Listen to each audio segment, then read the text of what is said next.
Once upon a time, in the lush, exotic land of India, there was a little girl named Mary Lennox. She lived a life of privilege, but her parents, engrossed in their own social affairs, neglected her. Mary grew up surrounded by servants and isolated from any real affection. Her world was one of opulence, but also of loneliness and unhappiness. Tragedy struck when a terrible cholera epidemic swept through the region, taking the lives of Mary's parents. With no relatives in India, Mary was sent to live with her uncle, Archibald Craven, in the misty, remote countryside of Yorkshire, England. Her new home, Misselthwaite Manor, was a sprawling, gloomy estate surrounded by bleak moors. Mary's arrival at the manor was met with a cold reception. The mansion, with its endless corridors and locked rooms, mirrored Mary's own desolation. She felt like a stranger in this vast, somber place, and her presence was met with suspicion by the manor's servants. One day, as Mary wandered through the estate, she stumbled upon a mysterious door hidden behind tangled ivy. It led to a garden that had been locked and forgotten for a decade. Mary, curious and determined, began to explore and gradually made plans to restore this secret garden to its former glory. With the help of a local boy named Dickon, who had a special way with animals and plants, Mary started to bring the garden back to life.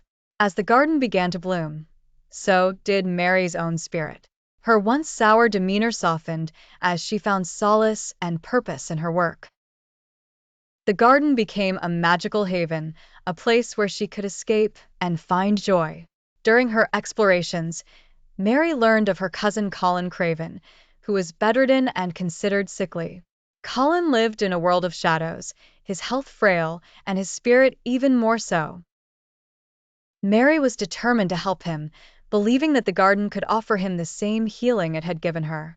Mary's visits to Colin's room were initially met with resistance, but gradually, her kindness and the enchanting stories of the garden began to change him.